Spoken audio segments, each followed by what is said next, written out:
Viens Saint-Esprit, viens dans nos cœurs et envoie du haut du ciel un rayon de ta lumière, Veni Sancte Spiritus. Viens nous, Père des pauvres, viens dispensateur des dons, viens lumière de nos cœurs, consolateur, souverain, hôte très doux de nos âmes, adoucissante fraîcheur. Dans le labeur, le repos, dans la fièvre, la fraîcheur, dans les pleurs, le réconfort. Ô lumière bienheureuse, viens remplir jusqu'à l'intime le cœur de tous tes fidèles. Sans ta puissance divine, il n'est rien en aucun homme, rien qui ne soit perverti. Lave ce qui est souillé, baigne ce qui est aride, guéris ce qui est blessé, assouplis ce qui est raide, réchauffe ce qui est froid, rend droit ce qui est faussé. À tous ceux qui ont la foi et qui en toi se confient, donne tes 7 dons sacrés, donne mérite et vertu, donne le salut final, donne la joie éternelle. Amen. Alléluia, mon cœur dans la joie. Alléluia, je chante pour toi. Alléluia, mon cœur dans la joie. Alléluia, je chante pour toi. Le Seigneur soit avec vous. Évangile de Jésus-Christ selon saint Jean. Gloire à toi, Seigneur.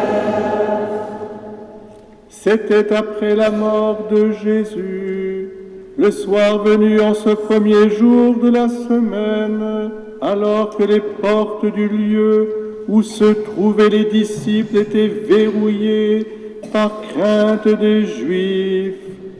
Jésus vint et il était là au milieu d'eux. Il leur dit, la paix soit avec vous. Après cette parole, il leur montra ses mains et son côté. Les disciples furent remplis de joie en voyant le Seigneur. Jésus leur dit de nouveau, la paix soit avec vous. De même que le Père m'a envoyé, moi aussi je vous envoie. Ayant ainsi parlé, il souffla sur eux et il leur dit, recevez l'Esprit Saint. À qui vous remettrez ses péchés, ils seront remis. À qui vous maintiendrez ses péchés, ils seront maintenus. Amen. Alléluia. Asseyez-vous. On a déjà eu un sermon. Magnifique. Merci Hugo. Et tu as raison. Tu as d'appeler, d'interpeller. Voilà. Alors, 3 choses rapidement, mais qui vont nous aider aussi à vivre pleinement cette fête de la Pentecôte. Je vous ai dit, les enfants, dites-moi, sous quelle forme l'Esprit Saint apparaît? Thiago. Le souffle. Oh, formidable. Jésus a soufflé, il a dit, recevez l'Esprit Saint.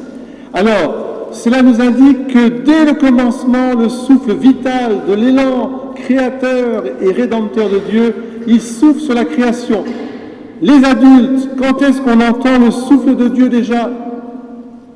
Dans la Bible, au commencement de la création, l'Esprit souffle sur l'eau. C'est magnifique, ça annonce déjà le baptême de l'eau et de l'Esprit Saint. Roua, le souffle de vie. Les enfants, vous comprenez, le souffle de Dieu, il est là. Et il anime nos vies de toujours à toujours. C'est un souffle de vie et de vie éternelle qui va se transformer en grâce. On verra ça. L'autre signe, les enfants, est-ce qu'il y a d'autres signes où l'Esprit Saint apparaît? Comment? Là, la première lecture, les apôtres étaient réunis là, et puis il y avait la Vierge Marie, puis tout à coup, il y a les flammes de feu, oui, les feux de l'amour, vous comprenez? C'est ça en fait, la Pentecôte, les feux de l'amour. Et alors, attention, ça apparaît sous la forme de... Ah, les adultes, aidez-moi. On dit que c'était des langues de feu. Oh mon Dieu, vous comprenez, on a dit que la langue, c'est souvent l'instrument par lequel on pêche beaucoup, vous le savez, hein. Et ça c'est vrai. Mazette de mazette. Souvent il faudrait faire... Il faut retourner sa langue cette fois avant de parler. Vous savez, on disait, hein, les parents, ben, c'est un peu vrai. Et là, ce sont des langues de feu qui produisent l'effet voulu par Dieu, que notre parole soit une parole qui soit entendue, une parole de l'amour de Dieu qui unifie le monde entier. Parthes, Mèdes, Arabes, Crétois, Grecs, Juifs, et tout le tremblement, et même les Provençaux. Voilà.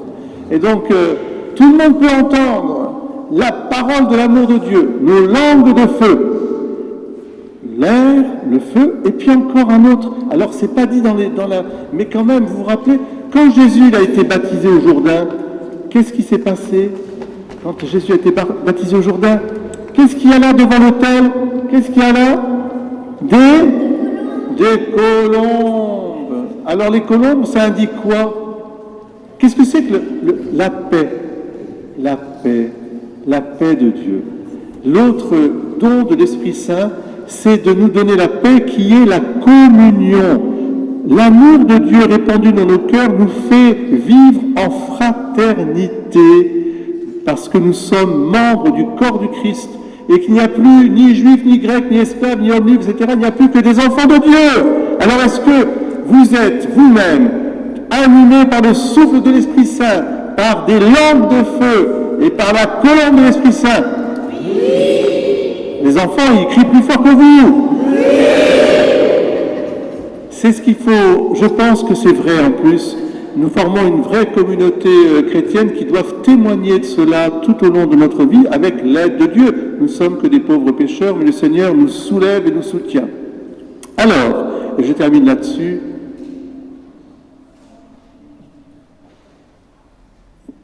l'Esprit fait de nous des enfants de Dieu. Nous ne sommes plus des enfants de l'esclave, nous sommes des enfants libres, de la femme libre.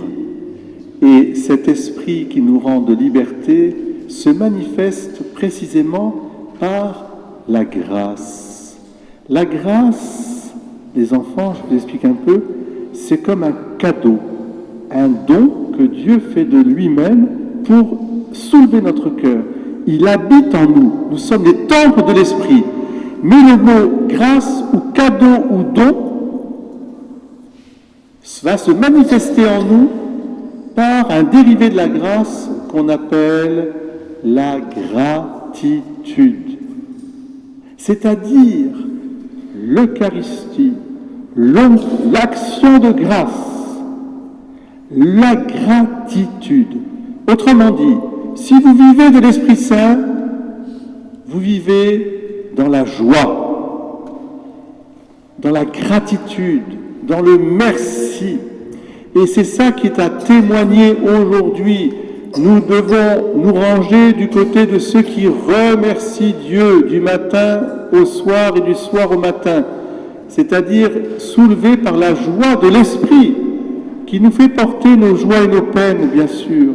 Mais nous savons remercier le Seigneur. Autrement dit, les enfants retenez ça, quand on vit dans l'Esprit Saint, on est le contraire du dicton qu'on disait. Un saint triste est un triste. Un saint triste est un triste saint. Et donc, un saint joyeux est un joyeux saint, c'est-à-dire il est soulevé par la grâce de l'Esprit Saint.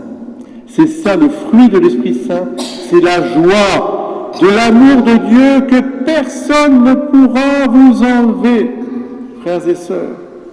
Roua, le souffle, le feu, les langues de feu, et puis la colombe de la paix, pour que nous puissions être vraiment les disciples du Christ Jésus, qui nous a apporté la justice et la paix.